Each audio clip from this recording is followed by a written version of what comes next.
Got a request today to replace this metal valve that's been leaking, so we're taking the opportunity to install one of these very well-known Philmac blue handle ball valves.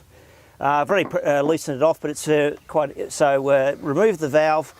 When you've done that, one of the key things about reinstalling a valve or anything to do with threaded fittings, really important here, is that we make sure that thread is clean. Quite often it'll have some old thread tape on there.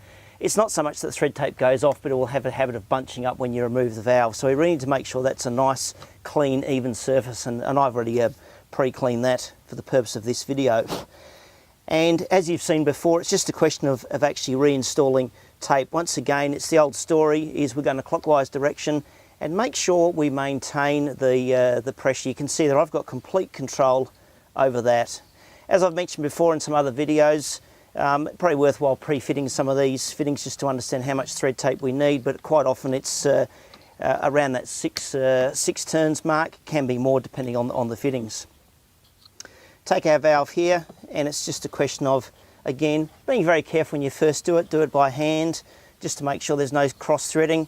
And again, that feels quite nice. You can feel there, it's actually starting to bind up, so we're getting a nice seal on that valve there. Once I've got it to that point there, it's a question of then grabbing myself some multi-grips or equivalent. This pair here is probably a slightly better pair to use, and getting those onto the valve and continuing to tighten it up till it's fully tightened. Just make sure we're not too much arms and legs here, but we'll get it right. And ideally end up with a valve, if best we can, in a vertical position, something like that. So there we are. Done up tightly, nice and easy to access, no problems there at all, terrific. Here's an example where we've already fitted a ball valve to a system, and we had a rural fitting in there before in a different valve. Yeah, no reason. We, again, just check the inside of the rural just to make sure there's no damage, can't see any damage there. Clearly there's no damage to my pipe or the fitting, so there's no reason we can't reuse this fitting. In fact, that's what we're going to do. Already applied my thread tape, so it's a question of simply putting this fitting in. You notice here what I've actually got looks like the user previously chose not to use a male end connector, probably didn't have one available, no problem. They've used a female plus a nipple. There's no reason you can't do that. A male end connector is probably the ideal way of going, but nothing to say you can't reuse a fitting, so that's fine. Just making sure I hold the ball valve so that doesn't move. I've got a nice grip on that, and we can just tighten it up. You can feel I can feel that's tightening up nicely. Got plenty of thread tape on there. And just make sure I get a nice firm fit. There we are, job's done, so that's terrific. Again, need to give myself a bit of wriggle room here to actually get the fitting back in.